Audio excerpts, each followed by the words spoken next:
Assalamualaikum warahmatullahi wabarakatuh. Perkenalan, nama Ambo Gitri Jumalisa, NPM 19050038 dari Prodi Pendidikan Matematika. Di siko Ambo ada tugas mata kuliah Budaya Alam Minangkabau yang dosen pengampunya DRS Haji M. Putri MPD. Di siko Ambo menjalankan tugas tentang sistem kekerabatan di Padang.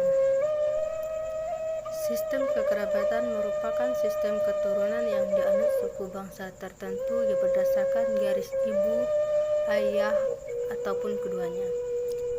Dalam buku pengantar antropologi, sebuah ikhtisar mengenal antropologi pada tahun 2019 oleh Gunsu Nurmansyah dan teman-teman, sistem kekerabatan adalah keturunan dan pernikahan.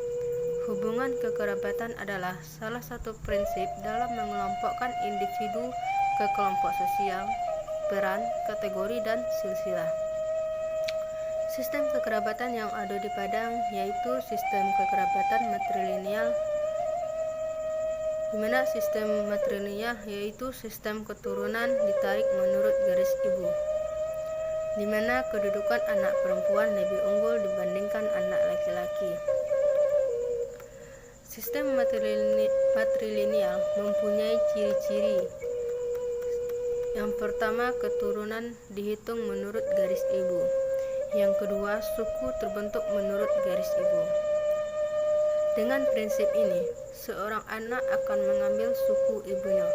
Garis keturunan itu juga mempunyai arti pada penerusan harta warisan, di mana seorang anak akan memperoleh warisan menurut garis ibu. Warisan yang dimaksud adalah berupa harta peninggalan yang Allah turun-temurun menurut garis ibu. Secara lebih luasnya, harta warisan atau pusaka dapat dikelompokkan menjadi dua macam, yaitu pusaka tinggi dan pusaka rendah. Pusaka tinggi adalah harta yang diwarisi dari ibu secara turun-temurun, sedangkan pusaka rendah adalah warisan dari hasil usaha ibu dan bapak selama inya terikat perkawinan. Konsekuensi dari sistem pewarisan pusaka tinggi, setiap warisan akan jatuh pada anak padusi.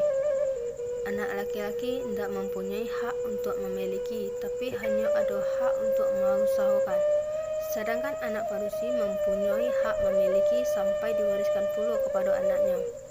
Seorang laki-laki hanya boleh mengambil sebagian dari hasil harta warisan sesuai dengan usahanya. Jadi harta itu sama sekali tidak dapat diwariskan kepada anaknya.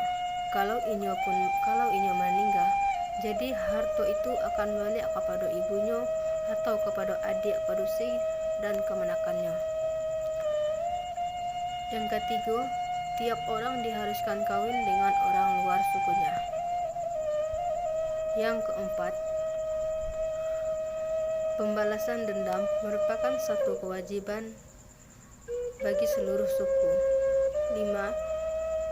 Kekuasaan di dalam suku menurut teori terletak di tengah ibu, tetapi jarang sekali dipergunakan. Yang ke-6, yang sebenarnya berkuasa adalah saudara laki-lakinya. Yang ke-7, perkawinan bersifat matrilokal, yaitu suami mengunjungi rumah istrinya. 8. Hak-hak dan pusaka diwariskan oleh mama kepada kemenakannya dan dari saudara laki-laki ibu kepada anak dari saudara perempuan.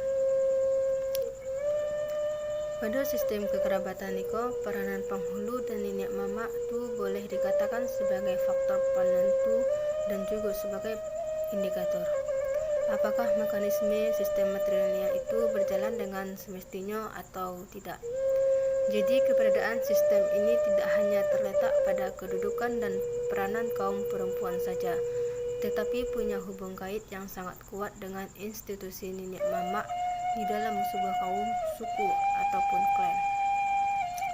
Dalam sistem kekerabatan matrilineal, satu rumah gadang dihuni oleh satu keluarga.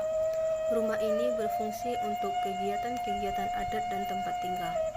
Keluarga yang mendiami rumah gadang itu orang-orang yang seketurunan yang dinamakan separuh atau setali darah menurut garis keturunan ibu.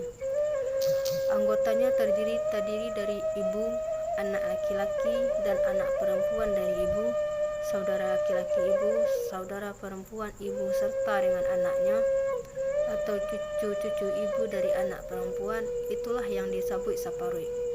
Karena seolahnya itu mengikuti ibunya. Sedangkan ayah atau suami ibu tidak termasuk keluarga di rumah gadang istrinya, akan tetapi menjadi anggota keluarga dari paroi rumah gadang tempat Inyo dilahirkan. Jadi itulah yang bisa Ambo sampaikan dalam sistem kekerabatan di Padang. Kalau ada kata Ambo yang salah, Ambo minta maaf. Sekian, terima kasih. Assalamualaikum warahmatullahi wabarakatuh.